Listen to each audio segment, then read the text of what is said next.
rencontrer, je suis content de vous voir. Donc, on va démarrer, bien se préparer avant l'entretien. C'est parti. De quoi va-t-on parler exactement? Pourquoi ce sujet? Oui, c'est ça. Pourquoi ce sujet? Donc, un entretien qui est une bonne ou une mauvaise préparation, enfin, surtout une mauvaise ou pas de préparation, je dirais plutôt, c'est un entretien raté. Un entretien raté, c'est une opportunité qui passe sous le nez. Et ça m'énerve. Donc, je vous explique en fait, par exemple, ce qui est arrivé à un ami qui postulait pour un poste de directeur général adjoint là. Et il y est allé un peu pas la fleur au fusil, il s'est un peu préparé, je lui ai envoyé des questions et tout ça, mais j'ai pas eu le temps de le coacher là. Et ça m'a énervé de voir parce qu'écoutez, après j'ai écouté l'audio de ce qu'il a entendu, de ce qu'il a fait, de ce qu'il a dit, et ça m'a juste énervé. Et donc voilà, donc c'est pour ça que je vous fais ce sujet là, parce que voilà, ça me tracasse là. Ben, moi-même j'ai fait ces erreurs là, hein, avant que je devienne coach, avant que je fasse de l'expertise emploi, etc. J'ai fait ces erreurs comme lui, donc voilà, tout le monde fait ses erreurs. Et donc voilà, j'ai envie de vous montrer un peu quelles sont les erreurs à pas faire un entretien, ce qu'on attend de vous. Voilà, donc, alors ouais, ce qui me révolte le plus, en fait, c'est que je me dis, mais il avait ou il a tous les moyens pour y arriver, ou ils ont tous les moyens, ou vous avez tous les moyens pour y arriver, pour réussir, et puis patatras, ça tombe parce que bah, tu ne respectes pas certaines règles de l'entretien, etc. Donc, c'est pas top. Voilà. Donc, ce qu'on va voir aujourd'hui, c'est bien se préparer à l'entretien, c'est répondre aux questions, c'est pas suffisant, il en faut plus. Donc, je vais vous montrer ce qu'il faut dire en fait. Ce que veut exactement un recruteur, voilà, on va voir ça. Rester synthétique, donc ça c'est basique, mais je vais vous expliquer qu'est-ce que ça veut dire rester synthétique. Et les deux types de recruteurs, enfin voilà, les deux extrêmes, c'est assez imagé, mais c'est assez représentatif des gens que mes coachés rencontrent tout au long de leur parcours de recrutement. Voilà, donc bien se préparer à un entretien, répondre aux questions, ce n'est pas suffisant. Et pourquoi? Parce que le contenu est difficilement jugé par un RH ou par un recruteur. Donc souvent, les gens se contentent de dire ben, la forme des choses, enfin, ou le contenu, en fait, et c'est pas ça, c'est pas vraiment l'importance de l'entretien. Donc la forme est importante, mais le plus important, c'est de vous valoriser, en fait. Voilà, c'est ça qui compte, en fait. C'est ça qu'on attend de vous, c'est de vous valoriser.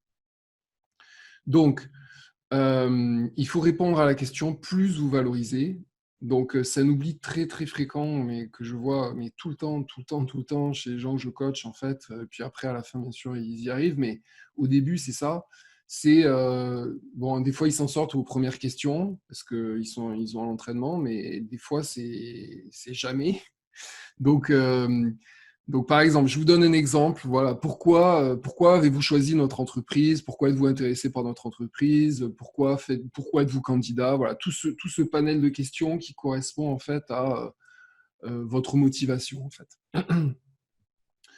Donc en fait, on se fiche de savoir quel est numéro un, que l'entreprise, ah ouais, vous êtes numéro un dans machin, vous êtes forte dans tel domaine, vous êtes fort dans tel domaine, etc.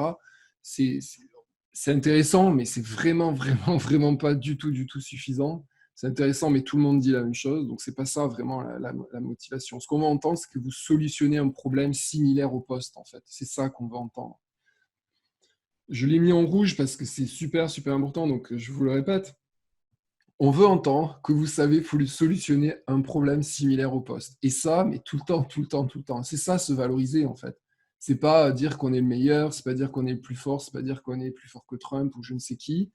Voilà, c'est de dire, ben, vous avez un problème, vous avez une problématique, elle est comme ça, comme ça, comme ça, et je sais la solutionner. Donc, par exemple, euh, donc pourquoi avez-vous choisi notre entreprise? Ben, écoutez, votre entreprise, je vois deux challenges que j'ai déjà réussi. Le management des personnes, c'est le premier challenge. Par exemple, j'ai dirigé 10 personnes pendant 5 ans et ça a réussi puisque nous avons livré à temps les pièces. Et deuxièmement, c'est un défi technique que je vois dans le poste. C'est, par exemple, l'innovation est au cœur de ma préoccupation. J'ai, par exemple, déposé des brevets pour 2 applications. Voilà. Donc, en fait, vous faites le lien entre l'entreprise ce qu'elle recherche vraiment et quelle problématique elle veut résoudre, et vous, en fait, et quelle réussite vous avez eue. C'est ça qu'il faut faire. Voilà. Le reste, c'est bullshit. Le reste, on s'en fout, en fait. Voilà. Donc, hyper important que vous sachiez ça. Alors, deuxièmement, ce que veut un recruteur. Alors, il y a 4 points en fait qu'il veut savoir en fait. Quand vous passez un entretien, ce qu'il veut comprendre, c'est 4 choses. La première, c'est votre savoir-être, ce qu'on appelle des soft skills. C'est le contraire de compétences. En fait, les gens confondent soft skills et compétences très souvent, ou savoir-être ou savoir-faire. Voilà, c'est deux choses différentes. Le savoir-être, c'est qui vous êtes en fait, ce qui vous caractérise. Par exemple, je suis curieux, je suis intellectuel, j'aime l'action, je sais pas, voilà, j'aime diriger, je suis empathique, je suis de naturel timide, etc. Voilà. Tout ça, c'est ce qui vous caractérise, c'est votre savoir-être. Donc l'important, c'est de savoir, déjà savoir parler de vous, ça veut dire que vous en êtes conscient, voilà, et savoir que vous connaissez. Voilà. Le recruteur a besoin de vous connaître, voilà, parce qu'il va vous confier les clés d'une responsabilité, d'une activité, d'un périmètre, et donc il a besoin de vous connaître. Euh, oui, alors ce que je veux dire, c'est hyper important qu'ils vous connaissent parce que à un moment donné, vous allez avoir la pression, à un moment donné, vous allez avoir le stress, et il veut savoir comment vous allez réagir en fait. Et plus vous lui dites comment vous vous en sortez dans ce genre de situation, mieux c'est. Donc, deuxième chose qu'il veut savoir, en fait, c'est est-ce que vous avez compris la mission. Voilà. Donc, plus vous lui dites, ben, vous avez tel challenge, tel challenge, tel challenge, et moi, je sais répondre à ce challenge, ce challenge, ce challenge, parce que je l'ai déjà réussi, plus vous vous positionnez très, très bien, en fait. Voilà. Il comprend que vous comprenez la mission. C'est hyper important. Voilà. Et est-ce que vous allez la réussir? Oui, parce que vous savez déjà faire des choses. Voilà. Troisième sujet, c'est votre potentiel. Quel avenir que va-t-on faire de vous? Donc, imaginons, vous rentrez dans un poste donné, mais forcément, ce poste va évoluer, il va grandir, se réduire, vous allez grossir l'équipe, vous allez la réduire, enfin bref, vous allez faire plein de choses dans l'entreprise donnée. C'est qu'est-ce qu'on va faire de vous, en fait? Est-ce que vous êtes capable de tenir voilà, le poste, mais surtout, quel avenir on vous voit? Voilà, donc ça, c'est hyper important. Et quatrièmement, et non des moindres, c'est hyper important que vous sachiez ça, c'est votre capacité d'adaptation aux autres. Donc, est-ce que vous savez travailler avec tout le monde et dans toutes les circonstances? En gros, est-ce que tu sais travailler avec des cons? Voilà. Donc, on est tous le con de quelqu'un à un moment donné dans la vie, mais voilà, est-ce que tu sais travailler avec des gens qui sont en conflit? Est-ce que tu sais travailler dans des situations où il y a de la pression, il y a du stress? Est-ce que tu sais travailler, voilà, dans des situations où il y a beaucoup de bienveillance et tout d'un coup, bam, il n'y en a plus du tout. Enfin bref, voilà. Donc tout ça, ces 4 sujets, votre savoir-être, votre mission, votre potentiel, votre capacité d'adaptation, c'est ça que veut savoir un recruteur en fait. C'est ça, il vous le dira jamais. C'est un truc que j'ai écrit moi parce que à force de faire passer des entretiens, à force de passer des entretiens, à force de coacher des gens pour les entretiens, je sais que c'est ça qu'ils veulent en fait. Donc voilà, retenez bien ça parce que c'est hyper important. Alors, l'autre point hyper important, c'est de rester synthétique. Alors, rester synthétique, c'est... Alors, si vous parlez trop, ben, ça l'ennuie. Alors, il vous coupe. Voilà. Si vous parlez pas assez, ça ennuie, il vous presse. Voilà. Ou il ou elle, bien sûr. Ouais. Donc, s'il faut parler le juste nécessaire, pas la peine de plus. L'idée, c'est d'être spécifique. Voilà. Et de citer des exemples concrets, des réussites. Ça, c'est super, super, super important. Donc, en fait, c'est ça qu'il veut savoir. C'est pas des généralités. Alors, c'est là que mon ami a fait l'erreur là, pour le poste de directeur général adjoint. Il est resté générique. Par exemple, qu'est-ce qu'un bon manager? Ben, un bon manager, il a récité ce que c'était un bon manager. C'est quelqu'un qui sait déléguer, c'est quelqu'un qui sait missionner, c'est quelqu'un qui met des objectifs, c'est quelqu'un qui sait recadrer, etc. Mais on s'en fout. Tout le monde sait ce que c'est. Voilà. On n'a pas besoin, on veut savoir ce que c'est un manager. On ouvre un livre, en fait. Voilà. Et je vous passe toutes les questions. C'était comme ça. Alors, des fois, il a bien sûr cité des réussites, mais c'était tellement peu. Voilà, alors que, en fait, et c'était tellement long, c'était tellement pas synthétique. Voilà, ça m'a juste énervé. Alors qu'il a le potentiel de faire ça en synthèse, droit au but. Voilà, mais vous avez tel problème, moi je vois telle situation, je l'ai déjà réussi, et bam, bam, bam, bam, comme ça, tout le long de l'entretien, c'est ça qui compte en fait. Alors aussi, la grosse tactique, c'est de laisser des blancs. Donc, par exemple, il ne faut pas avoir peur des blancs, en fait. C'est quand il y a un blanc, vous dites rien, en fait. Voilà. Parce que ça, c'est un test hyper classique. Soit on vous parle trop, soit on laisse des blancs. Donc, soit on laisse des blancs, ben, vous laissez un blanc. Voilà. Parce que vous n'avez rien à craindre, en fait. Vous êtes là, vous attendez 5 secondes de blanc.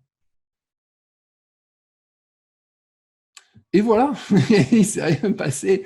Et voilà, et ben, vous laissez passer les blancs parce que la personne a besoin de noter, parce que la personne elle a besoin de, je sais pas, de blanc, parce que la personne elle a besoin de se reposer, de voir les questions qu'elle va enchaîner, parce que la personne elle a fini sa journée et qu'elle en peut plus, parce qu'elle a vu 5 candidats, etc. Bref, laissez des blancs, voilà, laissez des blancs.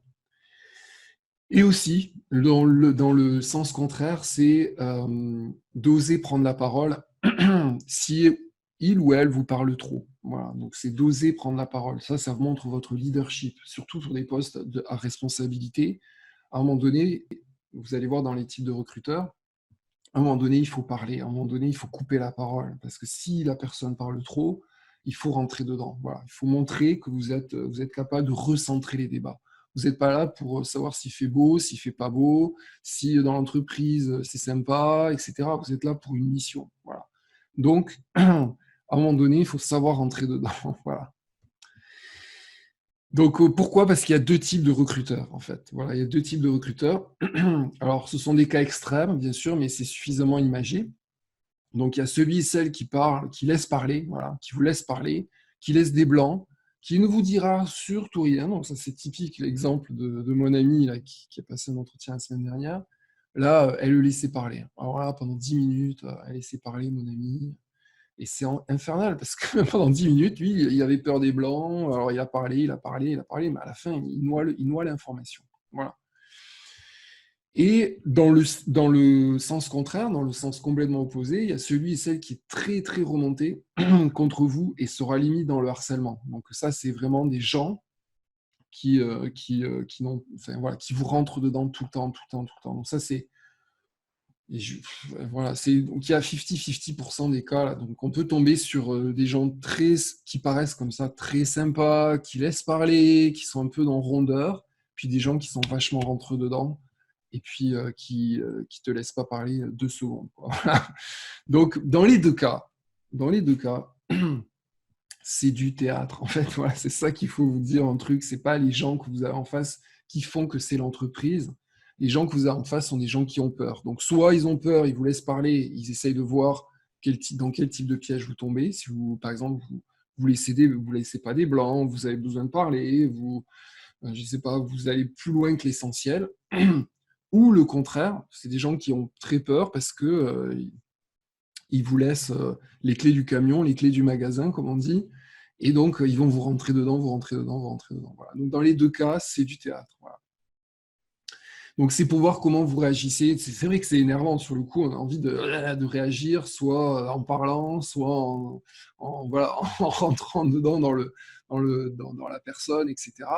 Mais c'est du théâtre, en fait. Voilà, c'est ça qu'il faut se dire. En fait. C'est un rôle qui est joué pour voir comment tu réagis. Donc voilà, c'est en récapitulatif, voilà, ça c'est hyper important. Donc rester synthétique, punchy, avec de la motivation, du sourire, et ça ira bien. Deuxièmement, donner des cas concrets avec des résultats en restant positif. Toujours penser des cas concrets, des résultats, des cas concrets. Une question, je m'en fous de savoir si tu aimes les chevaux blancs, les chevaux noirs, si tu aimes l'anglais ou si tu aimes le français, si tu aimes les maths ou la physique, si tu aimes... parce que ces questions-là, quel est ton animal totem? Si on fait ton portrait chinois, quel est-il? Etc. Enfin, des questions débiles, il y en aura toujours. Des questions intelligentes, il y en aura toujours. Mais l'important, c'est de donner des résultats en restant positif, des cas concrets. Voilà. De respecter les blancs, voilà, quand il y en a. Et puis, bien sûr, comprendre les besoins des recruteurs, en fait. Voilà, c'est ça qu'il faut comprendre, c'est vous connaître, votre potentiel, vos possibilités et la capacité à travailler avec les autres. Voilà, c'est 4 choses, en fait. Et vous valorisez à tout moment. Alors, c'est ma méthode TCRB, c'est-à-dire talent, compétences, résultats, bénéfices. Talent, donc c'est qui vous êtes. Des compétences, ben, par exemple, je suis curieux, ça m'amène à découvrir plein de choses tout le temps et à rentrer en contact avec les gens. Résultat, j'ai réussi une étude d'ingénieur sur la vis Tartampion et bénéfice, ça me permet de faire, je sais pas, une augmentation je sais pas, de réduire la masse sur un avion, je sais pas, je dis n'importe quoi, voilà, c'est un bénéfice. Donc toujours ça, et ça c'est concret en fait, voilà. Je vous ai juste dit un exemple là, qui me sort par la tête là, mais c'est hyper concret, voilà, c'est tout le temps, tout le temps, tout le temps ça. Ah oui, un dernier point hyper important, parce que ça je préfère le dire, mais voilà, c'est de dire merci si vous avez eu si vous avez eu un interview, bien sûr. C'est de dire merci, donc le plus dédicacé possible, ça aussi, ça rentre en ligne de compte, c'est savoir dire merci. Et quand j'appelle dédicacé, c'est je serai bon là-dedans, je serai bon là-dedans, j'ai bien compris votre besoin, c'est ça, ça, ça, ça, et moi je suis bon là-dedans. Voilà, rappelez les points clés qui font de vous une personne qui est capable de prendre le poste, en fait. Voilà. Voilà, j'ai terminé. Donc j'aime bien dire que moi j'aime bien rencontrer les gens voilà, qui sont cadres et qui veulent en savoir plus, qui veulent trouver un job qui leur plaît. Et donc l'idée c'est de passer un petit moment ensemble pour faire un plan d'action et voir comment décrocher un poste rapidement. Voilà, donc mon mail c'est o.pulzi@virginmedia.com ou LinkedIn. Voilà. Écoutez, merci pour votre écoute. Si vous avez des questions, n'hésitez pas. Je suis là pour ça. Je suis là pour répondre à toutes vos questions. Si vous en avez, n'hésitez pas. C'est un grand plaisir de répondre à vos questions. Donc, si vous avez des questions, donc je ne sais pas si par message euh, ou en ouvrant le micro, c'est comme vous voulez. En tout cas, vous êtes les bienvenus. Voilà, vous êtes les bienvenus. Est-ce que ça vous parle là? Non, pas de questions. Bon, j'espère que j'ai été clair, j'espère que c'est clair pour vous. Voilà, c'est hyper important de toujours aller droit au but, répondre. Olivier? Oui, Oui, c'est Christian. Je suis désolé, peut-être je vais être un peu intrusif, mais déjà je voulais te remercier pour ta présentation. C'était court, net. Je vais essayer de faire synthétique oui, et j'espère que je ne vais pas gaver les autres. J'ai non, eu, il y a quelques reprises, à l'époque où il n'y avait pas la Covid, des entretiens par Skype même, ou des entretiens où j'avais l'impression pour des postes de direction, des postes, donc, puisque j'ai quand même près de 15 ans d'expérience en tant que responsable informatique. mm, Et en fin de compte, bien sûr, il faut jouer un jeu, mais quand tu as en face de toi quelqu'un qui, au bout de 2 minutes, t'a compris qu'effectivement, il ne veut pas de toi parce qu'il a peur pour son propre poste ou parce que tu risques de lui faire de l'ombre et parce que tu as compris que derrière, il avait peut-être une façon de manager les équipes ou les projets qui n'étaient pas la tienne, et en fin de compte, je ne peux pas faire semblant. Et donc, parfois, on ne peut pas faire semblant de jouer un jeu, d'aller dans son sens. Et de toute façon, il ne te donnera pas suite parce qu'il a compris que lui, il risquait gros. Donc ça, c'est peut-être pas systématiquement le cas, mais ça, je l'ai vécu. oui, Et après, il y a un autre point. Il y a quelques mois, au début du confinement, j'avais été coopté par un directeur régional d'une société qui fait des cybersécurités pour aller bosser pour un grand allez, on va dire pour Airbus.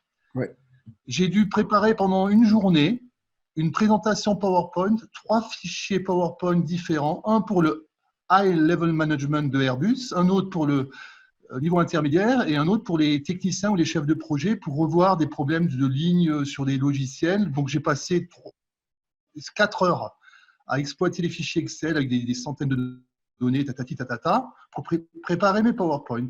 mm, J'ai fait une présentation en anglais puisque j'avais passé le TOEIC quelques mois auparavant. Ça s'est pas trop mal passé. Et après, quand on a fait le débrief, c'était du genre, il a joué le rôle de la direction en disant ouais, mais le projet, tout en anglais, hein, le projet va prendre du retard, mais comment vous voyez les choses, tatati, tatata. Et donc, bien sûr, la partie technique, informatique, que j'avais réussi à mettre dans le PowerPoint pour essayer de faire en sorte de faire ressortir les points d'action, ben, il a commencé à argumenter. Et quand toi, tu es français et que tu dois commencer à argumenter en anglais et que tu as juste eu le temps en 4 heures de préparer le côté technique des PowerPoint, ben, tu n'as pas forcément tout de suite les bonnes réactions, les bons termes.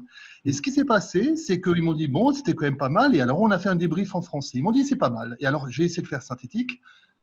le directeur qui m'avait coopté pour aller bosser pour eux m'a dit, ah, normalement, demain, ils vont revenir vers moi, ils vont me dire s'ils vont te prendre ou pas. Pendant une journée, il n'a pas réussi à les joindre. 2 jours après, il a appris qu'ils avaient relancé le poste.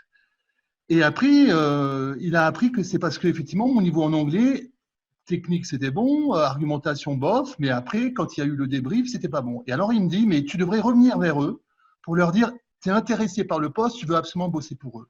Et là, tu vois, c'est un problème d'orgueil, et je ramène à moi, mais c'est jouer franc jeu. Je lui ai dit non, ça ne m'intéresse pas d'aller bosser pour des gens qui n'ont pas eu la franchise et l'honnêteté de me dire en face que mon niveau n'était pas bon, et j'aurais pu les rassurer en direct, que dire que j'ai fait pour la première fois ce genre d'exercice et que je ne le ferai pas une autre fois, et que la prochaine fois, je ferai très attention et je prendrai un peu plus de temps de préparer l'argumentaire en anglais.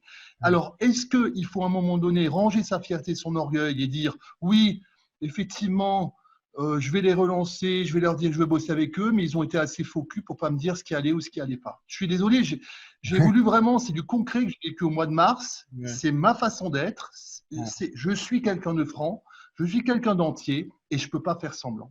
J'ai été presque aussi long que toi, mais ça me gave. Ça me gave et je veux pas changer et je ne peux pas faire semblant. Donc, je vais peut-être faire ma propre boîte. Ouais, bon, je fais un résumé et excusez-moi les autres parce que Olivier me connaît un peu, il a vu mon CV et il sait que je suis quelqu'un de très franc et je ne changerai pas ma façon d'être. Je veux me regarder en face. Quand je manage des équipes, j'ai managé jusqu'à 30 personnes, 15 personnes, je sais que je suis très bien apprécié, je sais que je fais de l'empathie, je sais que je fais du bon boulot, mais je ne peux pas travailler avec des cons. D'accord. Bon, ok. Ben, merci Christian pour ce témoignage. Ben, en fait, alors, je ne sais pas, est-ce qu'il y a chose que tu en penses, on en reparlera quand tu iras te coacher. Chaud, je dirais oui, à un moment donné, il faut. Enfin, donc le premier point, c'est quand première question, c'est quand tu sens que tu déplais à quelqu'un et que voilà, et que tu sens que tu vas le déranger, etc. Ben ouais, et que tu sens que ça va pas le faire. Qu'il a peur pour sa place. Qu'il a peur pour sa place, tu sens que ça va pas le faire. Ben oui, ne va pas plus loin. Voilà, mais deuxièmement, ben, je dirais oui, à un moment donné, il faut quand même un peu, je dirais, sortir de son ego. Excuse-moi, Christian, là, mais c'est sortir de ta. Ok, c'est bien, t'es honnête, t'es franc, etc. Mais peut-être que eux, ils ont un autre regard. Peut-être que tu vois, il y a une confrontation à avoir, et c'est dommage que tu n'aies pas eu cette confrontation en fait avec eux. C'est plus ça qui est dommage en fait, et que tu n'aies pas pu te défendre en fait, voilà, et que tu l'aies stoppé, c'est toi qui as dit non. Donc en fait, le conseil que j'aime bien donner aux gens, c'est de dire, ben, allez jusqu'au bout, va jusqu'au bout de ce que tu peux, et puis essaye de discuter, quoi. Si tu n'y arrives pas parce que les gens sont bloqués, parce qu'ils sont dans un autre monde, ben, tu n'y arrives pas. Mais au moins, tu auras essayé, tu vois. Et là, Christian, c'est toi qui as dit non. C'est toi qui as dit non, non, non, je veux pas.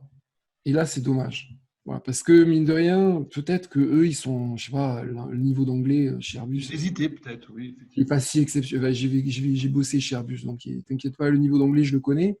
Il n'est pas si exceptionnel que ça, quoi. Faut pas exagérer. Donc, voilà, je pense que voilà, je pense que là, c'est dommage pour moi. Enfin, tu as juste une étape que tu aurais pu continuer un petit peu cette étape. Mais après, toujours pareil.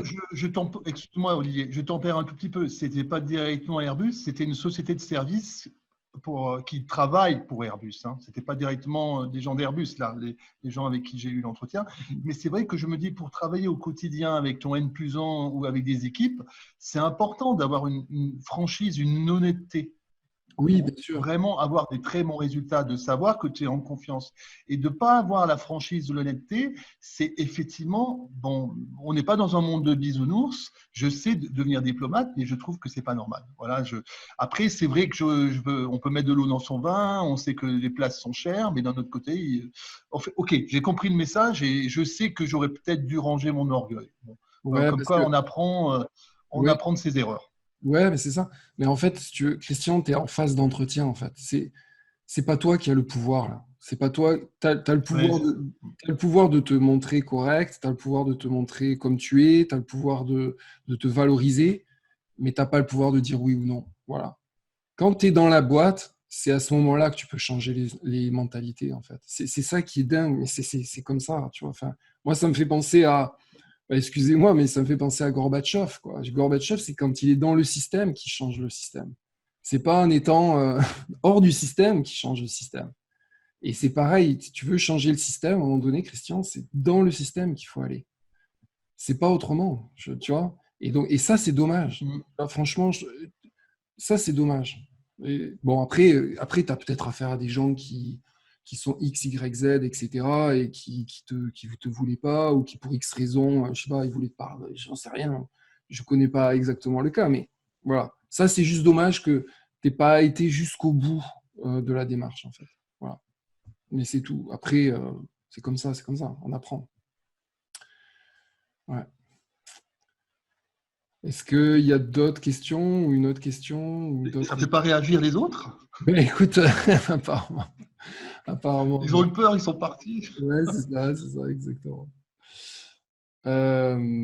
En tout cas, merci Christian pour ce témoignage. Je ne sais pas si vous avez d'autres questions, si vous avez des témoignages à passer, ben, c'est le moment, n'hésitez pas.